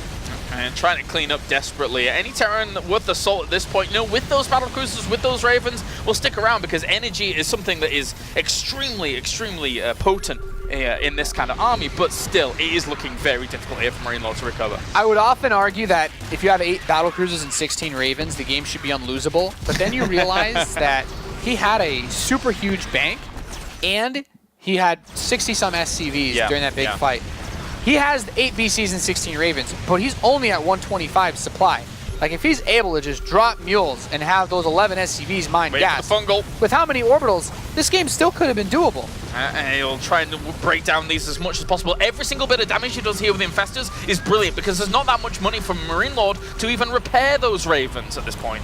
Yeah, it's all about cost effectiveness, I guess, in this scenario. But I still feel like the money should be there for Zanster to knock this down. Like, MarineLorD has the ultimate army composition. I actually don't like these auto turrets. They're a bit flippant. He needs point defense drone. He needs it. Yeah, you need the energy. He's not going to win this game if Zanster gets these 28 Corruptors out and attacks this army without there being like at least 10 point defense drones. And it doesn't look like there's more than 2, maybe 3 at this point. And here come the Corruptor numbers now, as we have still 1,000 gas available for Zanster, still those bases down to the bottom right-hand corner being quite healthy, and all of these Ravens are within just half a volley's worth of death. This is going to be difficult for him to deal with, because, as you said, he doesn't have that much energy. Yep, now he's going to max out on Corruptors. He is at 37. He will go all the way back up to 50. Brilliant stuff. Good luck. Well played out here by Zanster at the moment. He is just looking for the nail in the coffin, the finishing blow here to try and move him on to the round of 8. It's going to be a fungal going down onto the battle cruisers. Extra fungals will follow things up. He catches all the Ravens at the back. There is nothing to be able to clean up these Corruptors, as he's going to try and throw down some Seeker missiles here to clean it up, but it's definitely not enough. Nah, not enough Seeker missiles. The Ravens are running out of energy. They can't fight these Corruptors on their own, and there's still just so much money for Zanster. He remains maxed out, and he's just going to move in, clean all of this up. Seeker missile all day, but MarineLorD just does not have what he needs to stop the next wave of forces that are going to come out. Trying to send Hellions in desperation here to every single mining base. Battle cruisers up to the top here are going to get caught out by themselves, I should think, here, and they will fall very, very fast. Just trying to trade off anything he can. I mean, 128 armor supply to 80. MarineLorD wants to try and go through in first place, but it's difficult. Yeah, Zanster, you know, he's taking some interesting fights over top of these missile turrets and whatnot, but I still feel like this army should be untouchable. He's making me nervous, though, flying his Corruptors over missile turrets. He's flying his Corruptors over the auto turrets. I'm like, come on, man, you should have this one. Yeah, he doesn't have that much gas left. Imagine if the Hellions actually found a way down towards the bottom and did some those Hellions, there's not really anything there at the bottom base. I mean, these Hellions are trying to kill queens. Like, this is actually just really awkward. Yeah, you're gonna have to run away there, Hellions. Send your Hellions to the southeast and pray. Yeah. Well, there's quite a few spines, but in the end, just try and toast up as many drones as you can and hope. Because he doesn't really have much more hope than that. Actually, there are a bunch. He added on so many more spine crawlers. I really don't think that MarineLorD can do this anymore, but he's putting up his dukes. He's trying real hard. Yeah, Gonna try and continue on against this. Just has to run away now from the Corruptors here as they will get themselves small pickings. Really good separation. Can you please just clump all your Corruptors up on top of each other and then also move them on top of your Ultras and Infestors? Please, pretty please. That might help, but even then I'm still not sure. Still 6 Hellions in production. Now he tries to find his way down here. Hellbats is actually not a bad choice to clean up all these spines. And will be able to try and deal with these locations. He's desperately clinging on. And then Big Daddy Ultra shows up. Oh yeah. Party's over. He'll deal with you. Party's over. You're grounded. Go home. Go home, Hellbats. There's nothing left for you here. And Zanster remains maxed out. MarineLorD has just been slowly chipped away at. It's a magical thing to think about what the Ravens have done to prolong this game for the last 10 minutes. Yeah. And then you think about what they could have done if they existed 15 minutes ago before MarineLorD lost this game. Yeah, and it's going to try and kill off a few Infestors towards the middle. At least he'll deny some Fungals from actually being able to hit stuff. But when you see 6 Hellions being able to try and defend against those, there you go. GG, well played. Zanster is able to make the top 8 here in the World Championship Series. The most outstanding performance of his career so far. Great job toppling the Mech Terran player.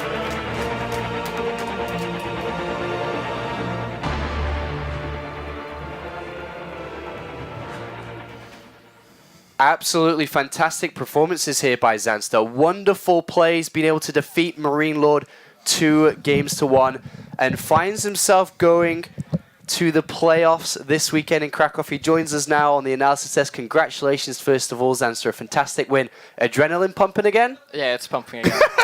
Just like the round of 32. While it's still fresh in your mind, let's jump right into that one. What a long and very, very difficult game for you, but you came out on top. Talk to us about your thoughts throughout that last map there. I was kind of worried when he got his 5th base established, because usually on most maps you can trade with your Ultras before that, so I took some bad trades after that, but in practice I win a lot against Turtle Mech, so I'm glad I got to show it here. I mean, were you confident knowing that MarineLorD is that type of player to bring Mech in a series like this against you? I mean, we talked about it on the desk a little bit, that is more than likely going to happen. Were you expecting the same and therefore a little bit comfortable in that regard? Yeah, I knew he would make for sure. I was a bit worried about like Hellbat all-ins and mind drops and stuff, because that's usually what I lose to in practice, but he played very passive, so it worked out for me. Jeff? What about that moment where I think you had just lost your Ultraless army, you had that 5th base, you made 3 drones, then 6, 2 Vipers, then there's a long pause. Were you considering then, or what was going through your mind at that time? I didn't know if I should make Ultras or Corruptors at that point. Like, if it turtles super hard and I go Corruptor, I think it's kind of bad for me. But if it turtles super hard and I go Ultras, it's also kind of bad for me. So I just went with the Corruptors. Well, I really like that moment, because I think there's a lot of Zergs that get to that point in time in the matchup, and they're just like, well, I can't do anything. But it looked like you kind of fought through it, and you knew about the trade game, which I thought was really cool. That's a big part of the reason why I felt you won game number 2 so handily, is he just never allowed that 5th base. And Coda is a Mech TvZ map. Like, a lot of people were very certain that it's invincible.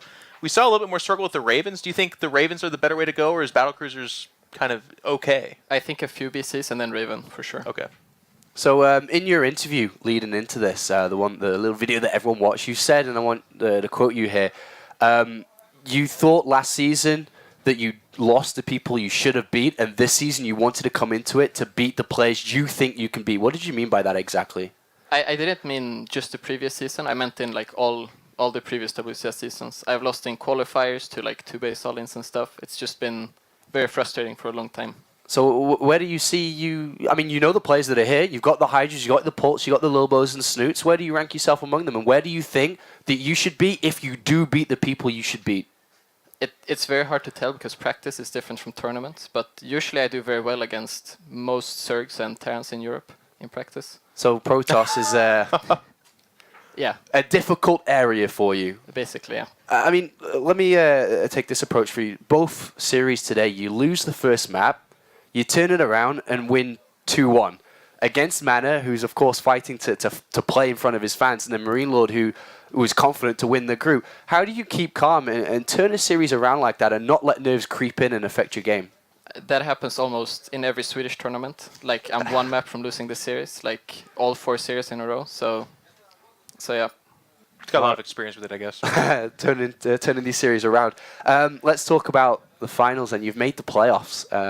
It's your first Premier League. I feel like we're doing the same interview we did in the round of 30. It's your first round of 32, you've made the round of 16, but You've gone through to the quarterfinals. This is huge. This is absolutely fantastic for you. Yeah. I mean, did you expect to be able to advance from today's group to play in the playoffs? Or? Yeah, I thought I had a good chance. Like, I was the second favorite in my head. I thought MarineLorD was the favorite.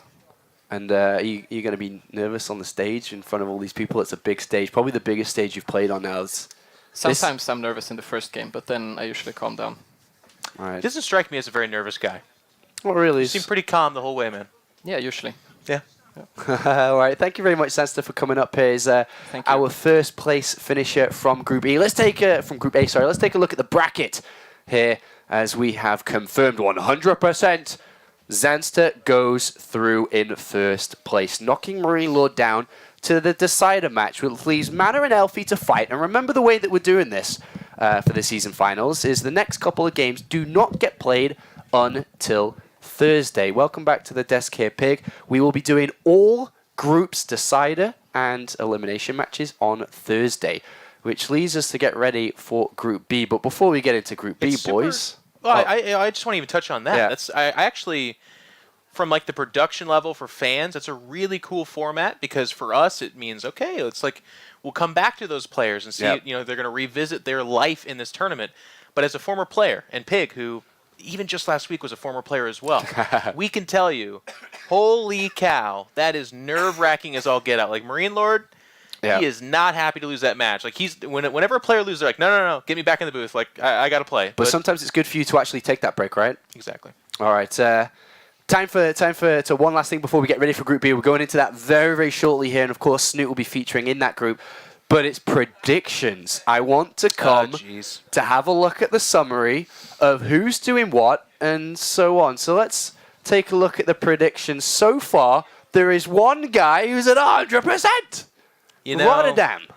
It just kind of goes to show that in StarCraft and in life, you don't even have to know that much to be successful. Like eventually, the numbers and the stars, they all align. And look at Rotterdam. Look at where he is. And right behind him, nipping at his heels, is Kalaris, who is a long time. Many people call him the historian of StarCraft. He's one of those guys that's just a knowledge base. And then there's the rest of us. At least there's no 0%. I would feel we almost came close to that. That would have been rough. Everyone's got one right. And then, of course, what a way to start this. We'll be keeping track of that throughout the week here. Of course, we'll be going into Group B very, very shortly. Rotterdam cannot stay on top. We all have in common that we doubted Zanster, and Rotterdam and Kalaris share the commonality of they actually believed in Zanster. Kalaris a little bit less, but still. Rotterdam voted Zanster, and that carried him to victory. Thank you very much, boys, for everything here on the desk. It's time to go to a very quick break. Before that, of course, do remember that on Sunday, we are having the world premiere for the Legacy of the Void cinematic. That's going to be awesome. It's Sunday, 7 p.m. local time. Do not forget about that. We'll be following and tracking that throughout the week. Of course, join us on all the social media aspects. But now it's time to go to a break. When we come back, Group B opens up. Can Snoot make it to BlizzCon? He's got a lot of work to do, and it starts right now.